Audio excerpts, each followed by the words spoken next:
déjà là, bonjour. Bienvenue dans l'atelier, je suis Grisette. Aujourd'hui je te propose de me suivre dans un nouveau vlog où nous parlerons bien évidemment de couture, mais aussi des travaux que j'ai commencé dans le salon.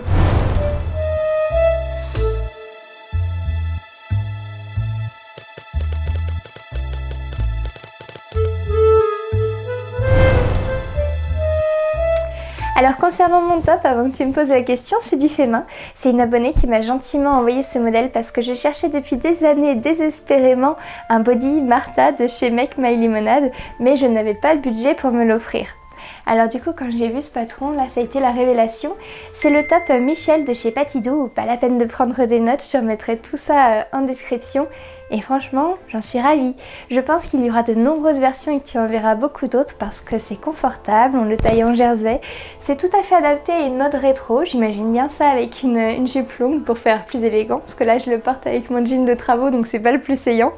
Mais franchement, c'est confort et j'adore. Alors en parlant de matière extensible, partons tout de suite à l'aventure ensemble avec ce jersey rayé qui est vraiment très joli, un rayé vert pâle que je ne vous ai pas présenté en haul parce que c'est celui que j'attendais en fait de chez Mercerine, que j'ai acheté avec mes petits sous parce que je ne trouvais du jersey nulle part avec mes sites partenaires.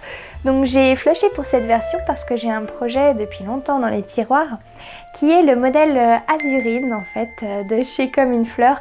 À l'heure où je vous parle, je ne sais pas s'il est sorti, je ne crois pas, mais peut-être que quand j'aurai posté cette vidéo, ça sera fait. En tout cas, ça devrait arriver début mai. Et donc Azurine, c'est un modèle qui a été soufflé à fleurs par Maureen, qui a un super compte Instagram. Je vous mets son lien juste en description parce que c'est vraiment un bijou, c'est une pépite. Cette fille, elle est adorable, magnifique, hyper inspirante dans ce qu'elle crée, donc et toujours de très bons conseils. Donc c'est vrai que là, c'est un coup de cœur et je suis trop contente de pouvoir tester en avant-première son modèle qu'elle a créé avec Comme une Fleur. Alors pour ce projet, il me reste à assembler la planche de patron. Comme vous pouvez le voir, j'ai commencé mais je n'ai plus que du gros scotch marron. C'est pas très joli mais on s'en fout, ça gênera pas. Donc j'ai trop hâte de tester. Allez, on y va!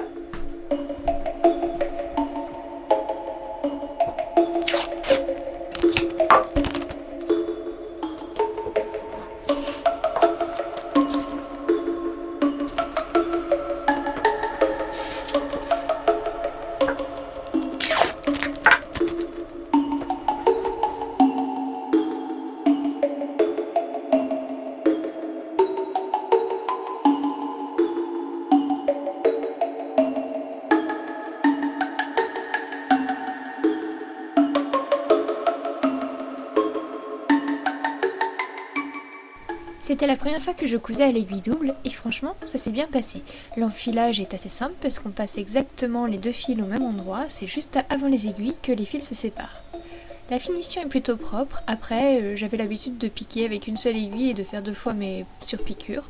Donc je sais pas si c'est un système que je vais adopter puisqu'il faut quand même changer l'aiguille, ce que je trouve plutôt contraignant.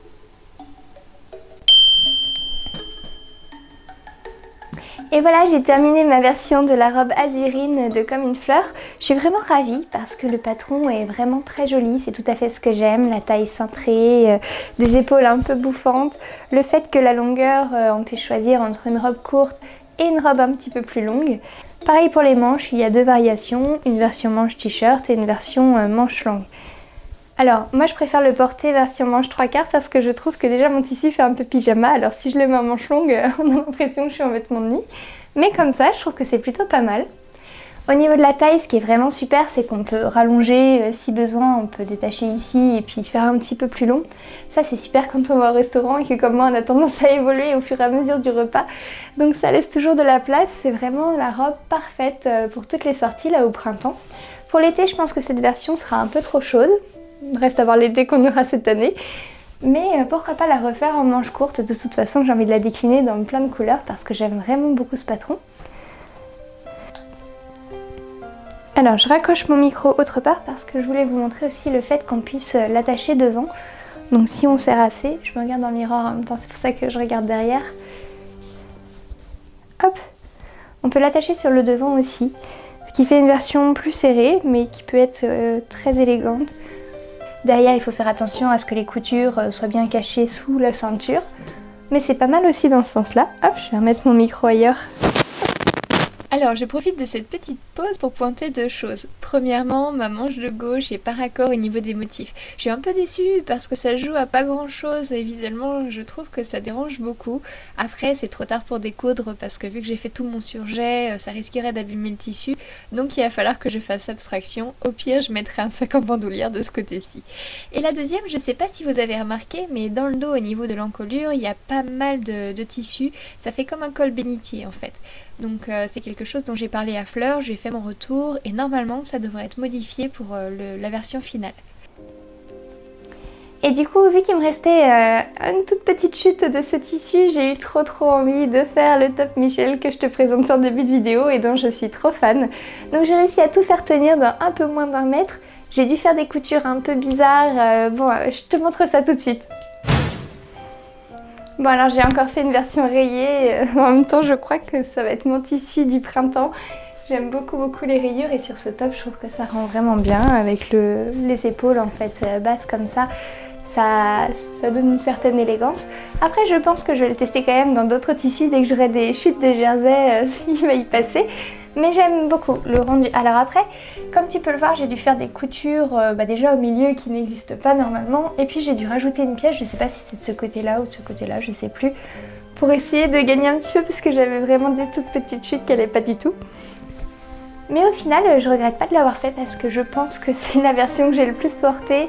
Je trouve que ça donne un air rétro, encore une fois, j'aime beaucoup. Vraiment, je suis fan de ce patron et de ce tissu. Donc là c'est la petite victoire parce qu'il me reste quasiment aucune chute utilisable. Je vais faire 1 ou 2 bandeaux dans ce qui me reste, mais après je pourrai tourner la page de ce tissu, donc ça sera parfait. Et commencer un nouveau projet.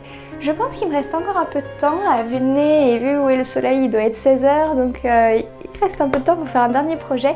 Je sais pas si j'ai le courage de me lancer dans un pantalon ou si je vais rester sur du jersey en faisant peut-être un t-shirt, on va voir. Bon bah du coup aucun des deux, je suis partie sur le top Paulette que vous avez pu voir dans ma liste de couture, donc c'est un patron de Lot of Things. Et vu que c'est un tissu très fluide que j'utilise, j'ai décidé de tester la technique de l'amidonnage. Je sais pas si ça se dit comme ça, mais en tout cas c'était la première fois que j'essayais ça et ça a plutôt pas mal marché, j'en suis assez contente.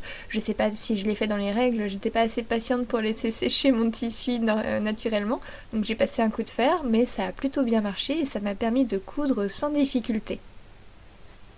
Du coup, pour celles et ceux qui se poseraient la question, j'ai juste mélangé dans un fond d'eau, je dirais 25 centilitres, peut-être un peu moins, une cuillère à soupe de maïzena et après j'ai remué et pulvérisé sur le tissu.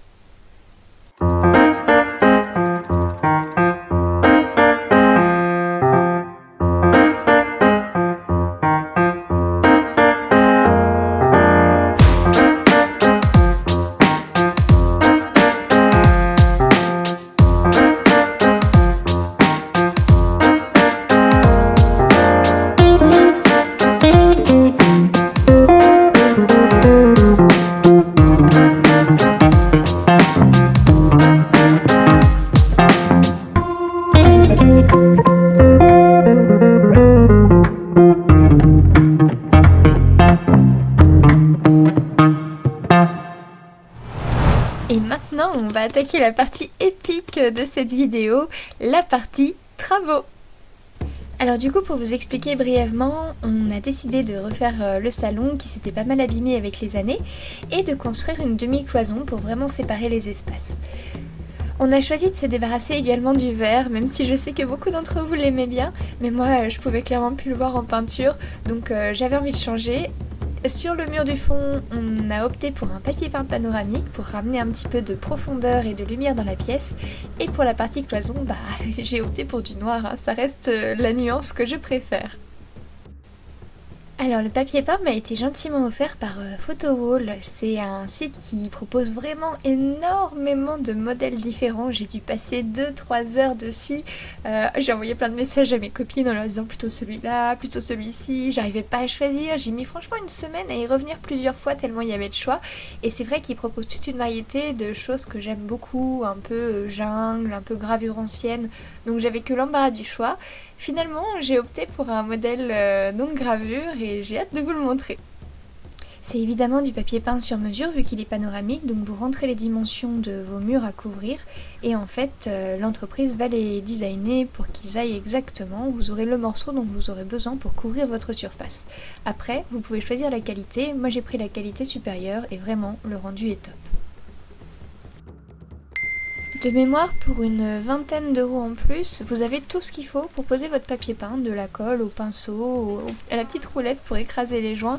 Donc vraiment je le conseille parce que ça évite de courir partout pour essayer de trouver le bon matériel. Et moi ça fait plusieurs fois que je pose du papier peint sans être équipée et là ça m'a quand même changé la vie.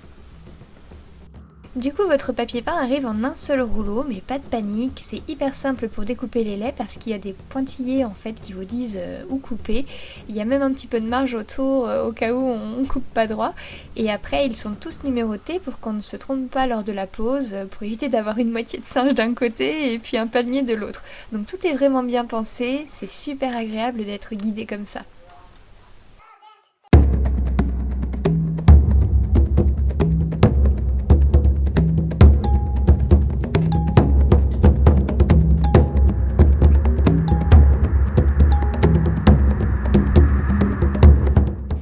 Pour la pose, c'est très facile. Il vous suffira de tracer une verticale de la largeur de votre lait qui vous donnera une référence pour être droit.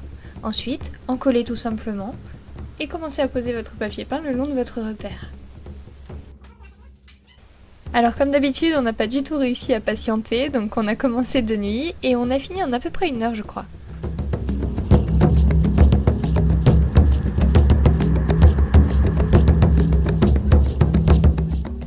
Ensuite, il ne vous restera qu'à couper les bords. Vous pouvez le faire tout à la fin. Personnellement, je préfère le faire à chaque lait parce que comme ça permet de bien plaquer les bords, que ce soit en haut ou en bas.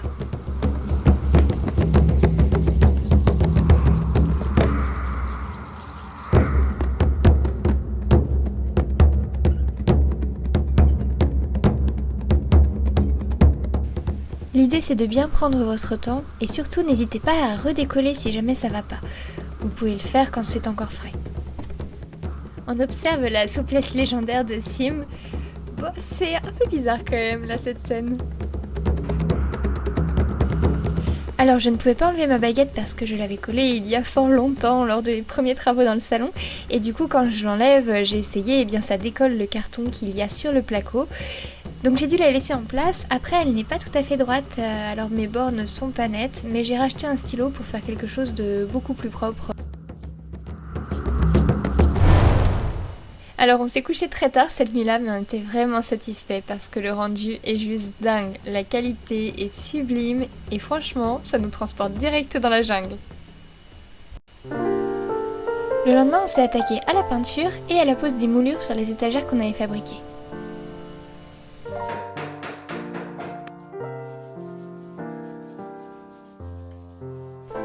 Puis ensuite est arrivé le moment fatidique, celui de peindre le grand mur de la salle à manger en noir. Pour la peinture, on a utilisé la marque Tollens et on a pris la gamme velours qu'on trouve en magasin professionnel, mais accessible au grand public. Et c'est vrai qu'on a travaillé avec cette peinture pour la cuisine et ensuite dans pas mal de pièces de la maison parce qu'elle a un super rendu et on peut la nettoyer.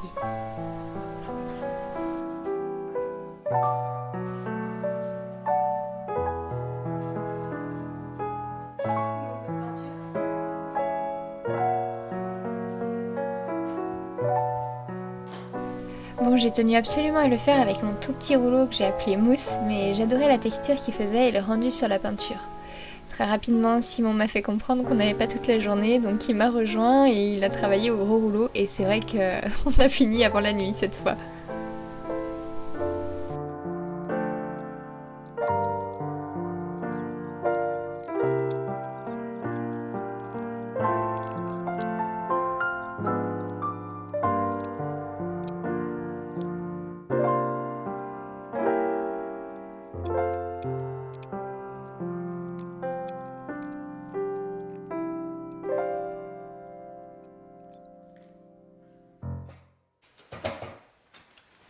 Vous adorez les travaux ? Oh oui, j'adore. Du coup, j'ai laissé Simon terminer la peinture du mur et le lendemain matin, j'ai passé la deuxième couche sur les étagères.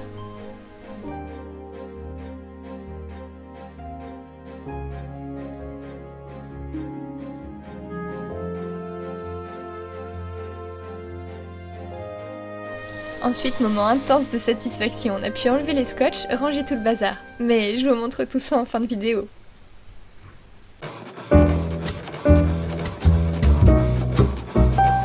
Au bout de 3 jours, il était quand même temps de reprendre la couture. Alors j'ai commencé à travailler le patron McCall's M7969 qui est gratuit sur Minerva quand on s'inscrit. Pour le tissu, justement, il vient de chez minerva.com. Je crois que je vous l'avais présenté dans mon premier vlog.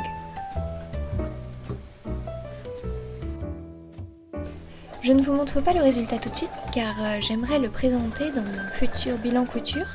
Après, pour les impatients, vous pouvez la retrouver sur Insta.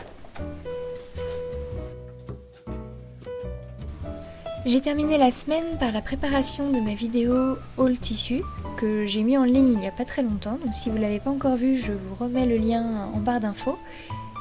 Je vous y présente tous les projets que j'ai pour le mois d'avril et les étoffes que je vais utiliser. Alors je viens de tourner la vidéo haul tissu, en tout cas la première partie, donc il y a encore un petit peu de bazar. Et là je suis en train de tourner un réel pour la combinaison Sirocco. Et l'idée c'est que la luminosité ne change pas trop, donc en gros j'ai moins d'une heure pour faire la combinaison. Donc on va s'y mettre tout de suite.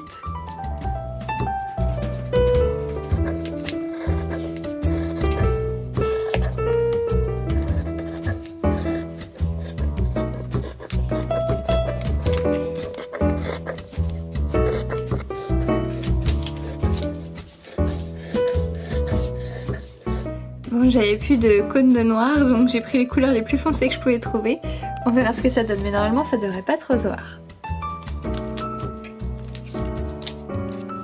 Pour mieux me repérer, je trace une croix sur l'envers et j'en profite aussi pour renoter distinctement mes repères pour ne pas avoir à les chercher toutes les 5 minutes.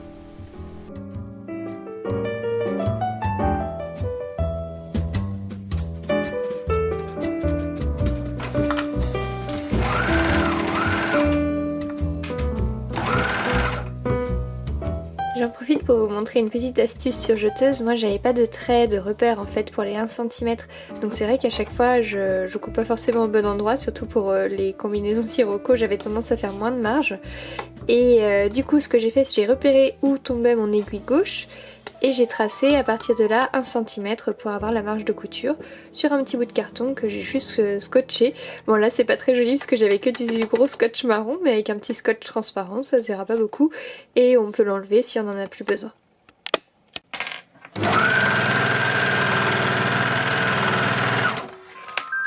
Et voilà le résultat, mission accomplie.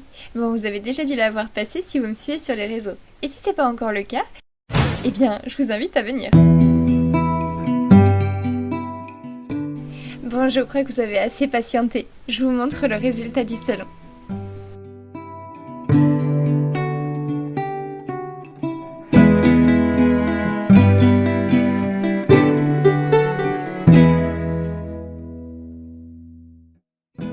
L'idée c'était de refaire une jungle un peu plus moderne, un endroit où on se sente bien, où on a envie de se poser après une journée de travail. On voulait aussi ramener un peu plus de lumière dans la maison, malgré les murs noirs. C'est maintenant un endroit où on se projette pour passer des soirées entre amis, ou pour se retrouver pour regarder un film ou écouter de la musique. Oh bien sûr, ce n'est pas tout à fait terminé. Il manque encore les plantes, des rideaux, j'aimerais changer le canapé pour prendre une autre couleur. D'ailleurs, j'hésite encore entre rose ou vert. Il faudrait aussi qu'on trouve un tapis un peu plus propre que celui-là. Et rajouter quelques décos un peu partout. Mais dans l'ensemble, on s'y sent déjà très bien. Du côté de la salle à manger, on est aussi content du résultat. Le noir devient une sorte d'écrin pour tous les repas qui vont se jouer ici et encadre parfaitement le paysage du dehors. Bon, il reste encore pas mal de finitions à faire. Mais ce qu'on a appris avec les premiers travaux que nous avons fait dans notre maison, c'est que tous les rêves peuvent se concrétiser. Il suffit juste de leur laisser assez de temps et d'espace. En tout cas, je crois que même un œil valide, n'est-ce pas ?